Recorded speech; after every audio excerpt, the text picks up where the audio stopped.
देखिए, इसका जवाब बहुत कड़वा है जी। नेता तो कोई भी बन सकता है जी। लेकिन गा कोई सकता है। भारत है ए बांग मुंदरी विच नग पंजाब दा, भारत है जे शराब ए नशा शराब दा, भारत है बांग मुंदरी।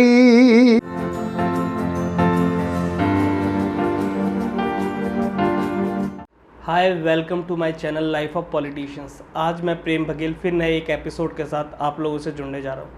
आज हम जिस गेस्ट की बात कर रहे हैं, म्यूज़िक की दुनिया में अपने आप पंजाब के बहुत बड़े कलाकार हैं और आज member of parliament as a विधायक उन्होंने अपनी जर्नी शुरू करी थी। आज वो मेंबर ऑफ पार्लियामेंट है पंजाब फरीदकोट से। मैं वेलकम करना चाहूँगा मोहम्मद सादिक जी का अपने शो। Sir, welcome to our channel life of politicians. धन्यवाद जी, बहुत बहुत शुक्रिया बघेल साहब, आपने बुलाया, धन्यवाद। आज सर से हम बात करेंगे सर की पर्सनल लाइफ की और बैक स्टोरी की, कहाँ से उनका ये संघर्ष का सफ़र चालू हुआ।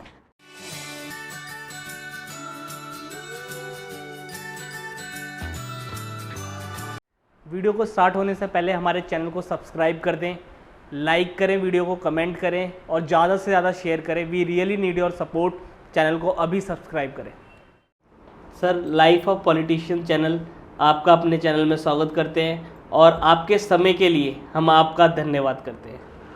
मैं लाइफ ऑफ पॉलिटिशियन चैनल के देखने वाले सभी बहनों और भाइयों, बुज़ुर्गों और नौजवानों को सबसे पहले मैं नमस्कार करता हूं और फिर मैं आपको धन्यवाद देता हूं कि आप लोग मुझे जनता के रूबरू कर रहे हैं। मेहरबानी।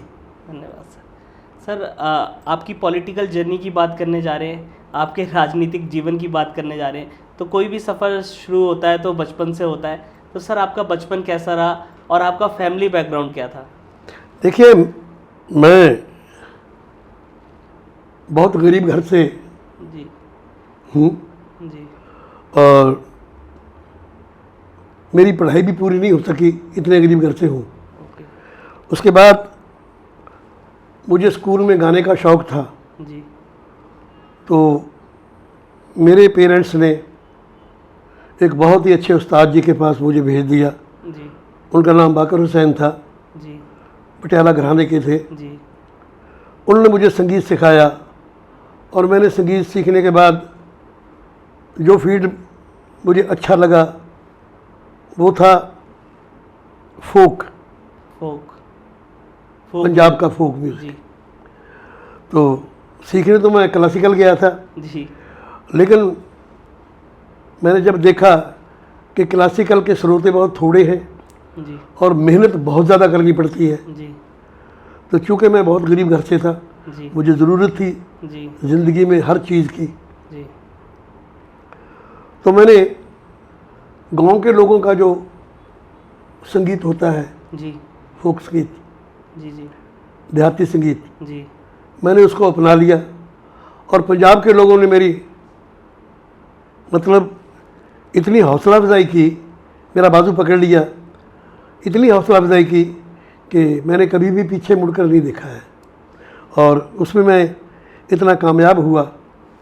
तो कांग्रेस पार्टी ने मुझे पहले एमएलए की टिकट दी, जी वहाँ पर भी लोगों ने बहुत प्यार दिया, जी मैं जीत गया। जी फिर कांग्रेस पार्टी ने ही मुझे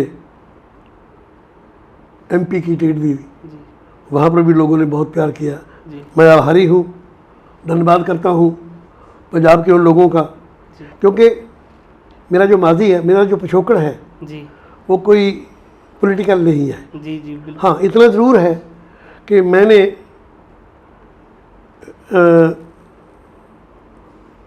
मैं वो खुशकिस्मत गायक हूँ जी जिसने पंडित जवाहरलाल नेहरू की स्टेज से लेकर जी आज तक के जितने भी कांग्रेस के प्रेसिडेंट अपने प्रधानमंत्री हुए जी। हैं, सबकी स्टेज पर गाया है। तो मुझे कांग्रेस से बहुत ज़्यादा लगाव, प्यार और मेरी सोच वैसी थी। अपनापन बन गया। हाँ, तो कांग्रेस ने मुझे बहुत कुछ दिया, जैसे कि मैंने कहा आपको कि पहले एमएलए की टिकट दी, जी वहाँ पर भी लोगों ने प्यार दिया। जी अब मैं मेंबर पार्लियामेंट हूँ जी फरीदकोट से, जी तो मैं सभी पंजाबी बहन भाइयों का धन्यवाद करता हूँ, फरीदकोट वालों का बहुत ज़्यादा करता हूँ। सर, आपका प्रोफेशन सिंगिंग था जी, और आप अपने फील्ड के कलाकार, बड़े कलाकारों में आते हैं, तो सर आपने पॉलिटिक्स में आने का मन कब बनाया? सक्रिय पॉलिटिक्स में कब आया? देखिए आपने कहा बड़े आर्टिस्टों में नाम आता है, बड़ा नाम तो उसका है, जी भगवान का बड़ा नाम है जी, बिल्कुल। और किसी का बड़ा नाम नहीं होता है। हाँ, इतना ज़रूर है कि लोगों ने इतना प्यार दिया है, जी इतना प्यार दिया है कि उन्होंने मुझे ये जो हमारा जो मंदिर है, जी विधानसभा जी और लोकसभा, जी वहाँ तक लोगों के प्यार ने मुझे पहुँचा दिया। बिल्कुल। जहाँ तक बात रही कि मैं लोगों के प्यार से इतना, मतलब मुझे समझ नहीं आ रही कि मैं कैसे खरा उतरा हूँ, जो उन्होंने मुझे बहुत ही प्यार दिया है। ये तो या वो जानते हैं या वो ऊपर वाला जानता है कि कितने इतने मेहरबान वो कैसे हो गए, लेकिन हो गए और आपके सामने है। सर, पॉलिटिक्स को लेके पहली बार रुचि कब बनी कि मुझे राजनीति में जाना है? देखिए मेरी रुचि कोई नहीं बनी। जी दरअसल क्योंकि मैं कांग्रेस में, जी पहले मैं जब पंडित जवाहरलाल नेहरू जी की स्टेज पर गाया जी तो मुझे पब्लिक रिलेशन डिपार्टमेंट होता है, जी जी उन्होंने मुझे वहाँ पर भर्ती कर लिया, मतलब सरकारी नौकरी में। जी तो थोड़ी देर के बाद मुझे ड्रामा इंस्पेक्टर की जगह मिल गई। जी तो उस वक्त पब्लिक रिलेशन महकमे का जो काम था वो ये था जी कि जब किसी मिनिस्टर ने, किसी एमएलए साहबान ने आना हो जी तो एक दिन पहले वो पब्लिक रिलेशन की जो ड्रामा यूनिट था जी वो गांव में जाता, ड्रामा करता और पब्लिसिटी कर देता कि कल को यहाँ मिनिस्टर आएंगे, चीफ मिनिस्टर आएंगे, ऐसा। तो उसमें काम करते करते जी मुझे एक तो तजर्बा हो गया। जी तो दूसरी बात यह है क्योंकि उस वक्त कांग्रेस की सरकार थी, जी हाँ जी, तो हमने जो हमारे पास मटेरियल आता था, जी हाँ जी, आज़ादी का, जी उसको पढ़कर जी कांग्रेस की तरफ बहुत ज़्यादा झुकाव होगा, जी। लगाव हो गया जी। और वो सोच वैसी बन गई। जी और इसलिए जब पंजाब में हम जिसको आतंकवाद कहते हैं, जी जी जब वो दिन आए जी तब भी मुझे सरदार बेअंत सिंह जी स्वर्गीय ने जी स्टेजों पर कहा कि तुम्हारे नाम पर लोग इकट्ठे हो जाते हैं, जी तुम ऐसा काम करो। जी तो मैंने उनके साथ मिलकर काम किया। जी तो आप जानिए कि उस वक्त पार्टी ने देख लिया, ये पता नहीं कैसे हुआ, उसके बाद मेरा लगाव कोई नहीं था, जी। लेकिन जो पंजाब के साबका मुख्यमंत्री कैप्टन अमरिंदर सिंह जी हैं, जी जी उन्होंने मुझे बुलाकर भदौड़ की टिकट दे दी, वहाँ से मैं जीत गया। जी उन्होंने ही ये देखकर कि भाई हो सकता है ये पार्लियामेंट भी जीत जाए, जी तो उन्होंने मुझे, एक विश्वास जताया आप में। जी हाँ, इतना प्यार जताया, तो उन्होंने ये मुझे पार्लियामेंट जीत दी। मैं पार्टी का धन्यवाद करता हूँ, उनका भी धन्यवाद करता हूँ जिन्होंने मुझे हिंदुस्तान की सबसे बड़ी पंचायत में जी जी हिस्सेदार बनाया। सर, जब आप पहली बार चुनाव लड़ रहे थे तो सर मन में आप, क्योंकि एक्सपीरियंस होता है तो आदमी के लिए सरल हो जाता है कि चुनाव लड़ना है, हम लड़ते रहते हैं तो उनके लिए तो सरल है। आप एक नीचे से, आप गरीब परिवार से उठकर आए और आपने पहला चुनाव लड़ा, तो इतना समीकरण वगैरह नहीं पता होता कि चुनाव को लेके कैसे, क्योंकि कलाकार तो लोगों से जुड़ना जानता है। बघेल साहब, जी बात बहुत लंबी है। जी जहाँ मैं पब्लिक रिलेशन में काम करता था, जी जी वो हमारे जो सुपरटेंडेंट थे जी वो मुझे बहुत प्यार करते थे। अच्छा जब पंजाब का बंटवारा हुआ, मतलब पंजाब अलहदा हो गया, पंजाबी सूबा बन गया, जी हिमाचल अलहदा हो गया, जी हरियाणा अलहदा हो गया, जी तो उनका गांव हिमाचल में आ गया जी और वो वहाँ चले गए। जी वहाँ चले गए, उनका एक लड़का अब भी है, वो मुकेश अग्निहोत्री जी है जी, वो आजकल वो मतलब ये जो विरोधी धिर होती है ना, जी जी उसके वो आगू हैं, मतलब उसको क्या बोलते हैं, लेजिस्लेटिव जो पार्टी होती है ना, हाँ जी, हाँ जी, अपोजिशन की, जी, उसके वो, विपक्ष, हाँ विपक्ष के नेता। वो नेता है। जी, तो मुझसे वो उनके पिताजी बहुत प्यार करते थे। जब मुझे ये टिकट मिली जी, तो उन्होंने कहीं अखबार में पढ़ लिया, जी, तो मुझे उन्होंने फ़ोन किया, जी, बोले सदीक, मैंने कहा हाँ जी बाबू जी नमस्कार। बोले तुम्हें टिकट मिली है? मैंने कहा जी टिकट तो मुझे मिल गई है, लेकिन मैं सोच रहा हूँ इसको वापस क्यों ना कर दूँ, क्योंकि मुझे तो इलेक्शन लड़ना नहीं आता, जी, ये क्या होता है क्या नहीं होता है। जी, वही, है जी, मैं तो स्टेज पर जाता था, लोग इकट्ठे करता था, जी, तो वहाँ पर नेतागण बोलते थे, जी, तो मैं अपने घर को चला जाता था। जी। मुझे इसमें ABC कुछ भी नहीं आता है। जी, बोलते तू पागल हो गया है, ये इंडियन नेशनल कांग्रेस की टिकट है, तू कितना ही मशहूर कलाकार है, जी, लेकिन आज से तेरा नाम उस रजिस्टर पर चला गया है जो दिल्ली में पड़ा है, जिस पर बड़े बड़े नेताओं का नाम है। बहुत बड़ी बात है। जब उन्होंने ऐसा कहा, मैंने कहा जी फिर मैं क्या करूं? बोले मेरा आशीर्वाद है, तुम इलेक्शन लड़ो और जीत जाओगे। जी, तो मैंने उस वक्त तो हुआ ही ऐसे, मुझे साहब आप यकीन कीजिए, जी, लोगों में इतना प्यार था जी, कि वो खुद गांव से टेलीफोन कर देते, भाई साहब हम लोग इकट्ठे करे बैठे हैं, बहुत लोग इकट्ठे हुए हैं, आप हमारे गांव में आ जाइए। तो मुझे इकट्ठा नहीं करना पड़ा, तो लोग अपने आप ही कर रहे थे, जो हो रहा था अपने आप हो रहा। बस जो हो रहा था वो अपने आप वो ही कर रहा था, लोग अपने आप कर रहे थे। सर अब राजनीति में आपको बहुत काफ़ी टाइम हो गया है, आप MLA भी रहे हैं, अब आप MP भी हैं, तो सर जब हम पॉलिटिक्स में आ जाते हैं पूर्ण रूप से, तो कहीं ना कहीं फैमिली से हमारी दूरियां बढ़ने लगती हैं, फैमिली को कंप्लेंट होने लगती है। तो सर आपकी फैमिली को कभी ऐसे कंप्लेंट हुई है कि आप बहुत बिजी रहते हो या परिवार के साथ टाइम बिताने को नहीं मिलता? मैं आपको बता रहा हूँ जी, कि मेरे MLA बनने से जी, मैं 2012 में बना हूँ, तो 2007 में शायद, हाँ 7 में जी, मेरे जो मिसेज थी वो गुजर गए थे। जी, मेरी 6 लड़कियाँ हैं, जी, जी, वो सब ग्रेजुएट हैं, पढ़ी लिखी हैं, जी। अपने अपने घर में सुखी हैं, जी।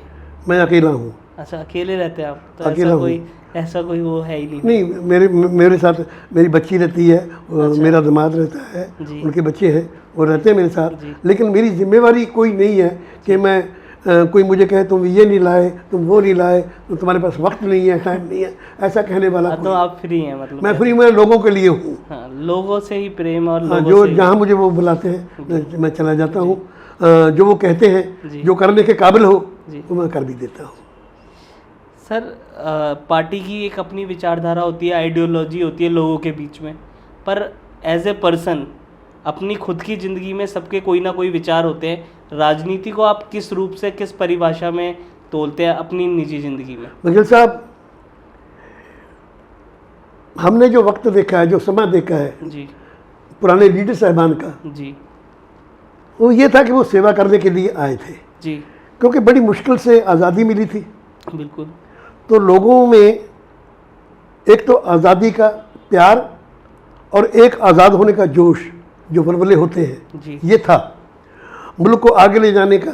और उस वक्त क्या था, जब पंडित जवाहरलाल नेहरू जी ने जी, 5 साल योजना 5 ईयर प्लान जो बनाए, जी, तो उसमें हमें काम करने के लिए बहुत था, जी, लोगों को बताने के लिए बहुत। कि भाई नई सड़क बनेगी, इसके लिए गांव वाले इकट्ठे हो जाओ, पहले आप काम करो, जी, उसके बाद वो सब कुछ आ जाएगा, ईंटें भी आ जाएंगी, पत्थर भी आ जाएगा, जी। पहले अपना काम करो। तो ऐसे काम चलता रहा और हम लोग देश की तरक्की में उसको योगदान तो मैं नहीं कह सकता हूँ जी। कि हाथ बटाते रहे बस, जी, जी हमने थोड़ा थोड़ा जैसा करना था किया। तो देखा है मुल्क ने बहुत तरक्की की है, ऐसी बात नहीं कि ना की हो। जी। तो हम लोग जो मेरे देखते देखते जहाँ पर सुई नहीं बनती थी, जी, उस देश में आज टैंक बनते हैं, जहाज़ बनते हैं, जी, सब कुछ बनता है जी, है जी। तो बहुत तरक्की की है। तो ये सब देन है उस वक्त के जो आज़ादी के घुलाटिए थे, जी, जी, है जी, बिल्कुल। उन लोगों की पुराने जो प्लानिंग थी, जी, है जी, और काम करने वालों में जो जोश था, जी।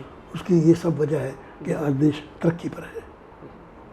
सर आपसे ये सवाल मैं पर्सनली करना चाहूँगा, सर कलाकार होना, सिंगर होना ज़्यादा मुश्किल है या नेता होना ज़्यादा मुश्किल? क्योंकि दोनों ही लोकप्रिय काम है, दोनों ही लोगों से जुड़ने के काम है।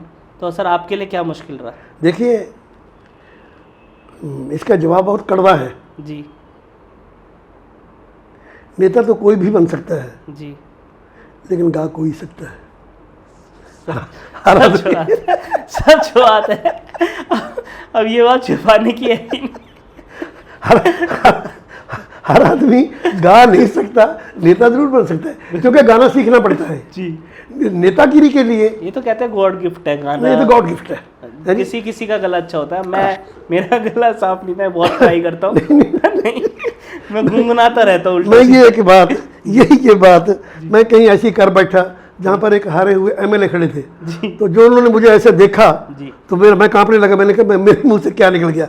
लेकिन बात ये सही है कि नेता बनने के लिए कुछ सीखना नहीं पड़ता। जी जी बिल्कुल। आप सेवा भावना के लिए आए हैं ना। अगर आप अनपढ़ हैं तो सेवा तब भी कर सकते हैं। बिल्कुल बिल्कुल। क्योंकि काम तो लोगों ने करना है, काम तो अफसरों ने करना है, काम तो सरकार ने करना है। बिल्कुल। तो ये तो हो सकता है, आपको सिर्फ कहना है जी। जहाँ तक गाने का ताल्लुक है, वो सीखना पड़ता है, उसके लिए रियाज करनी पड़ती है, उसके लिए आपको त्याग करना पड़ता है। आपका आशीर्वाद भी चाहिए। नहीं है, मतलब ये बात कड़वी है, लेकिन है सच्चाई। सर आपका इतना अब तो लंबा हम कह सकते हैं कि आप राजनीति में अब बहुत टाइम से हैं, तो सर आपका राजनीति में कोई खास अभी तक का मूवमेंट या बेस्ट पल किसी भी नेता के साथ रहा हो जो आपके लिए बहुत ही इम्पोर्टेंट, मतलब एक अपना ही दिल में घर रखता हो कि हाँ ये खास मूवमेंट रहा है मेरे लिए? देखिए, एक तो मैंने आपको कहा कि जो मेरे सुप्रिटेंडेंट थे जी शर्मा जी, एक तो मैं उनको गॉडफादर मानता हूँ। उन्होंने मुझे कहा कि टिकट वापस नहीं करनी है। जी। दूसरे, मैं पार्टी को धन्यवाद देता हूँ जिन्होंने मुझे टिकट दिया। अमरिंदर सिंह जी जो कैप्टन साहब जो हमारे मुख्यमंत्री थे जी, वो उस वक्त पंजाब प्रदेश कांग्रेस के प्रधान थे। जी। उनकी वजह से मुझे टिकट भी मिल गई जी, और लोगों ने मुझे प्यार दे दिया। तो ये मेरी कहानी है। इसके अलावा अगर आप कहें तो मैं इसके लिए कुछ करता रहा हूँ या ऐसा कुछ नहीं। कोई खास मोमेंट कह सकते हैं, कोई अमरिंदर सिंह जी के साथ, कैप्टन साहब के साथ आपकी कोई खास याद जुड़ी हो, कोई वाक्य जो आप हमें और ऑडियंस के साथ? देखिए, मैं उनका एहसानमंद रहा हूँ भी, क्योंकि उन्होंने मुझे टिकट दिलवाई। उसके बाद एक मेरी ड्यूटी बनती थी, जब मुझे लोगों ने चुन लिया तो मैं उनका काम करूँ। मैं बहुत कम अपने लीडर साहबान से मिलता हूँ। वो जब मुझे बुलाते हैं मैं तभी जाता हूँ। अच्छा, वैसे जाना नहीं, मुझे कोई ऐसा काम नहीं है। मेरे पास ना मुझे परमिट चाहिए, ना मुझे कोई ऐसी चीज़ चाहिए जिसका घर मेरे पास है सर छुपाने के लिए, खाने के लिए मेरे पास रोटी है, और पहनने के लिए मेरे पास कपड़ा है। तो मैं अपने लीडर से उसी वक्त मिलूँगा जब वो मुझे बुलाते हैं है जी। या मैं कुछ कोई सजेशन तो मैं क्या दे सकता हूँ, वो मुझसे सीनियर होते हैं, बड़े होते हैं। लेकिन जब कोई मैं बात देखता हूँ कि ये यहाँ पर थोड़ा गलत हो रहा है, पार्टी का नुकसान है, तब कभी जाता हूँ। अदरवाइज मैं लोगों में ही रहता हूँ। ये अच्छी बात है कि अपने लोगों से जिन्होंने बनाया उनसे जुड़े रहते हैं। जी हाँ। सर आखिरी सवाल की तरफ बढ़ूँगा। सर आपकी जर्नी से, आपके एक्सपीरियंसेस से, अगर जो लोग राजनीति में आ रहे हैं या जो रुचि बना रहे हैं, युवा जो आ रहे हैं, बहुत बढ़ चढ़ के अब युवा भी हिस्सा ले रहे हैं राजनीति में, तो सर आप अपनी जर्नी से, अपने एक्सपीरियंस से उन्हें क्या संदेश देना चाहेंगे? क्या किस रूप से उन्हें अपने जीवन में राजनीति को लेना चाहिए? बघेल साहब, बात यह है, ये हमारा मुल्क बहुत गरीब मुल्क है जी, और राजनीति एक पावर बिंदु है। बिल्कुल। जब आपके पास पावर आ जाती है तो आप कुछ भी कर सकते हैं, करवा सकते हैं जी। तो मैं समझता हूँ जो युवा पीढ़ी जी, जो हमारा नौजवान तबका है जी, अगर वो यहाँ आना चाहते हैं जी, और आ रहे हैं जी, तो कम से कम वो ये सोचकर ज़रूर आए कि इस मुल्क की गरीबी दूर हो जाए। बिल्कुल बिल्कुल। इस मुल्क के पास, जिसके पास घर नहीं है उसको घर मिल जाए, जिसके पास नौकरी नहीं है उसको नौकरी मिल जाए, जिसके पास जो भी चीज़ ज़िंदगी में ज़रूरी है अगर वो नहीं है तो मिल जाए। इसके लिए अगर कोई भी पावरफुल इंसान, पावरफुल नेता अगर इसके लिए कुछ करेगा तो सब लोगों को सब कुछ मिल सकता है। बिल्कुल है जी। हाँ, मैं तो यही कहूँगा कि जो युवा पीढ़ी आ रही है वो बहुत पढ़े लिखे हैं जी, तकनीक भी इतनी आ चुकी है कि एक कहने की बात होती है, वो कह देंगे ना तो सब कुछ हो जाता है। जी हमारी उस वक्त की जैसे हम वो कस्सी उठाते थे, फबड़े उठाते थे, वो बात नहीं है अब। सही जी, अब तो जेबीसी काम करती है और बहुत मशीनरी आ गई है। ये तो बात ये है, अगर आपके पास पावर है तो आप देश के लिए, लोगों के लिए कुछ कीजिए। मैं इस बात के लिए युवा को एक बात कहूँगा, एक प्रदीप जी का एक गाना है, जी वो मैं समझता हूँ वो राष्ट्रपिता महात्मा गांधी जी का वो संदेश है। जी हम लाए हैं तूफान से कश्ती निकाल के, इस देश को रखना मेरे बच्चों संभाल के। एटम बमों के जोर पे ऐंठी है ये दुनिया, बारूद के एक ढेर पे बैठी है ये दुनिया, तुम हर कदम को रखना ज़रा देखभाल के, इस देश को रखना मेरे बच्चों संभाल के। ये गांधी जी का फरमान है, ये गांधी जी की सोच है, ये गांधी जी का सपना है। हम लोगों को मिलजुल कर सबको उनका सपना साकार करना चाहिए, है जी। और मैं समझता हूँ अगर मेरी बात युवा पीढ़ी को अच्छी लगी है जी तो ज़रूर इस पर अमल करेंगे, इस पर चलने की कोशिश करेंगे। और मैं समझता हूँ कि आप कोशिश कीजिए, सब काम अपने आप हो जाते हैं। बिल्कुल बिल्कुल कोशिश जो है ये एक मिसाल है, मिसाल आगे चलने जो आपको रास्ता देती है। जी। कोशिश बिल्कुल है जी। अगर सोचते ही रहेंगे, कोशिश नहीं करेंगे, तब तो कुछ भी नहीं होगा, है जी। इसलिए युवा पीढ़ी, नई पीढ़ी लिखी पढ़ी है जी, और वो देश के हालात को बहुत अच्छी तरह जानती है। हम चारों तरफ से घिरे हुए भी हैं, गरीबी हमारे मुल्क में बहुत ज़्यादा है, बेरोज़गारी हमारे मुल्क में बहुत ज़्यादा है, और दिन ब दिन ये बढ़ती जा रही है। मैं समझता हूँ युवा पीढ़ी की ये आज ये ज़रूरत है, और उनकी सोच को इस तरफ ढालना चाहिए कि वो इस देश का काम करें और देश की गरीबी को और बेरोजगारी को दूर करें। काम तो ये सरकार का होता है, लेकिन मैं समझता हूँ अगर युवा पीढ़ी सरकार को एक हम पंजाबी में हलूना कहते हैं, जब हिलाएगी, हम लोग बचपन में बेरी को हिलाते थे तो बेर गिरते थे तो खा लेते थे।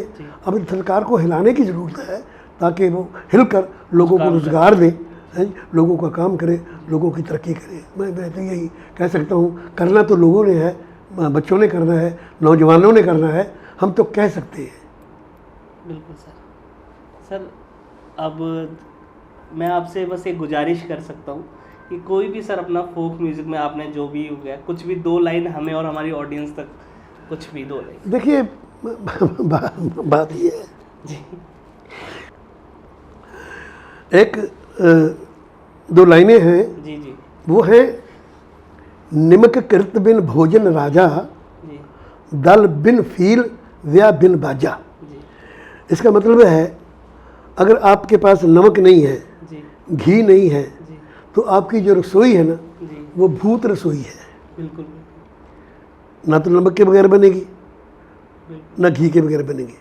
निमक कृत बिन भोजन राजा, भोजन नहीं है ना, स्वादिष्ट नहीं बनेगा। बिल्कुल दल बिन फील व्या बिन बाजा, फील कहते हैं हाथी को, बगैर हाथी के जो सेना है वो शोभा नहीं देती है, जी और बाजे के बगैर शादी अच्छी नहीं लगती है। अच्छा इसीलिए गाना साजों के बगैर अच्छा नहीं लगता है। है समझ गया। जी, ठीक है, गाना अपनी था जगह पे है, जी जी लेकिन बगैर साजों के वो फील नहीं आता। वो फीलिंग नहीं आती है। तो कोई दोहा पढ़ दीजिए, 2 लाइन। मैं आपको, हमारे यहाँ एक प्रोफेसर मोहन सिंह जी हुए हैं, जी जी बहुत अच्छे राइटर थे। जी हम उनको इस वक्त का वारसा कह सकते हैं, जी। इतने अच्छे थे। मैं उनके लिखी हुई 2 लाइनें बोल देता हूँ। जी जी उन्होंने तारीफ़ की है पंजाब की, जी क्योंकि पंजाब जो है एक सरहदी सूबा है, भारत का सर माना जाता है, शीश माना जाता है। जी कहीं भी चोट लगे इंसान सह लेता है, जी लेकिन अगर सर पे लगे तो मुश्किल। तो मुश्किल हो जाती है। जी हुँ? तो जो उन्होंने लिखा मैं वो बोल देता हूँ आपके सामने।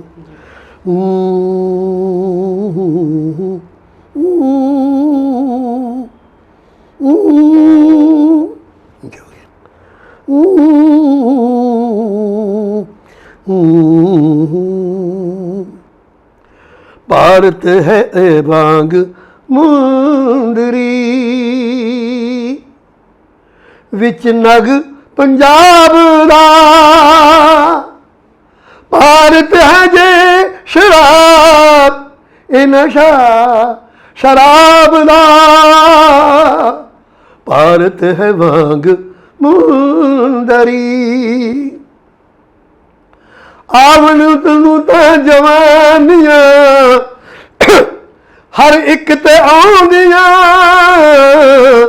ਆਵਣ ਨੂੰ ਤਾਂ ਜਵਾਨੀਆਂ